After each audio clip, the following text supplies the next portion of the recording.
Hello everyone, welcome back to our channel.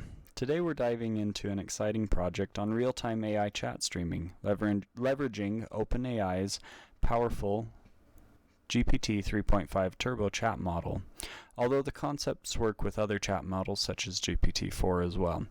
If you're passionate about developments in AI, chatbots, or web development, then stay tuned, because I'm excited to share with you what I've got in store today. And don't forget to hit the subscribe button and the notification bell so you never miss out on our future content. In this project, I've created a real-time chat application that uses OpenAI's chat models to provide intelligent contextual responses. We've got two key components we're going to break down: a Python server script and an HTML web page. Now, the Python server script handles the AI chat and WebSocket, and then the beautifully designed HTML client web page is for our user interaction. Let's dive in and let's see how this all works together. In our Python script, this chatgpt_streaming.py, the script utilizes the GPT 3.5 turbo model. We set up our OpenAI API key, get the OpenAI model list, and we set up a WebSocket server. The heart of this script lies in this chat function. This is an asynchronous function, which means it can handle multiple tasks at the same time, making it perfect for our real-time application. It's responsible for receiving messages and sending responses back to the client. An interesting challenge I faced when building this application was ensuring that the chat messages displayed on the web page as they streamed in. Initially, the chat messages would only display after the complete response was received, even though I could watch them in the console come in properly. The solution ended up being this section on the acknowledgement from the HTML page. That way, the client would send an acknowledge after each chunk of data was received. That way, the client is telling us, hey, I received the data, I've displayed the data, and now I'm ready for the next bit of data, enabling this real-time chat flow as it comes in. Now let's step over to our, let's show you the rest of the code. We have some error handling. We set up our WebSocket and our general get, as well as this is the port we run it on our local machine. This is the web page we're going to grab, so we're gonna now step over and look at this. It's in the same folder as the main Python script, and this is our HTML page. This is where all the magic comes to life for the user. The page is beautifully designed with an interactive chat box where users can send messages and view responses instantly as they stream in. Let's look at the JavaScript that makes this happen. The script starts off by creating a WebSocket. The WebSocket protocol allows for real-time data transfer between the client and the server, making it perfect for our chat application.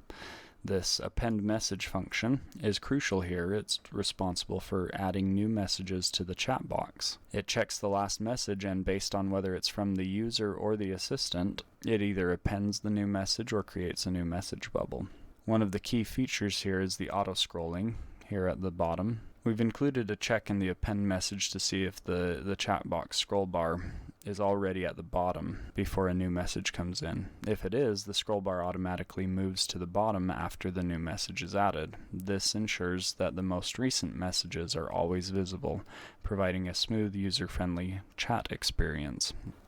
The real heart of this script is in the chatSocketOnMessage function. This event listener receives incoming messages from the server, calls append message, and adds the new message to the chat, and then sends an acknowledgement back to the server.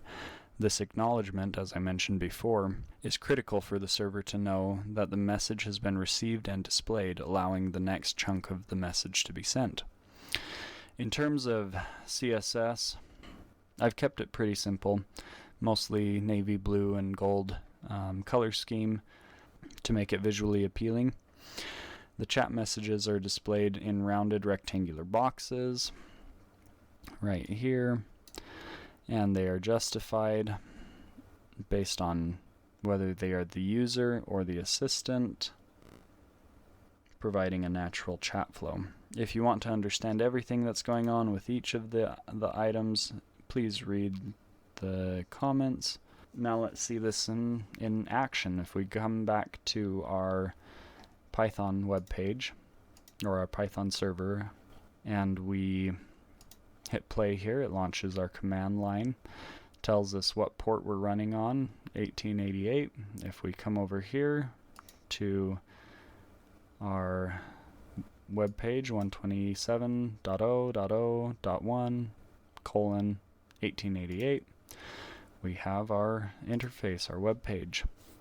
Now let's give this some tests. Let's start a simple conversation, like, what is the weather like today?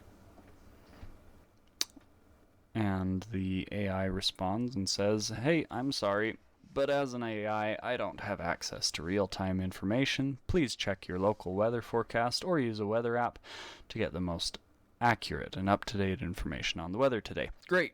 Well, let's go a little further though. Can you explain the concept of machine learning in simple terms? Of course.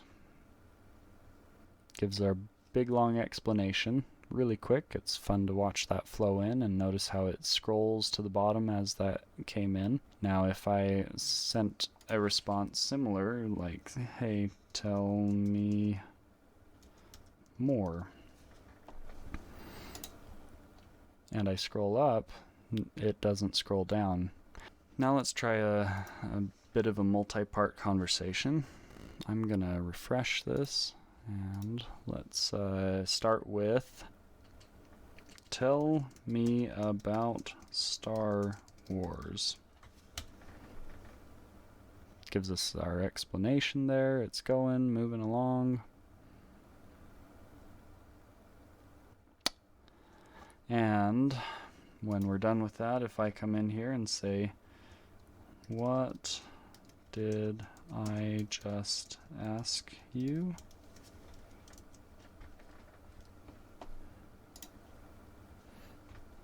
It still remembers what we said. That's it, folks. That's our AI chat application using OpenAI's ChatGPT models and WebSocket technology. This blend of AI and web development opens up a world of possibilities. Imagine integrating this into, say, a customer service or other application. The potential seems limitless sometimes. If you found this video helpful, please give it a thumbs up and share it with your friends. And if you have any questions or ideas, leave them in the comment section below. I love hearing from you. Until next time, keep coding, keep exploring, and keep innovating. Remember, the future is built by those who dare to dream. Bye.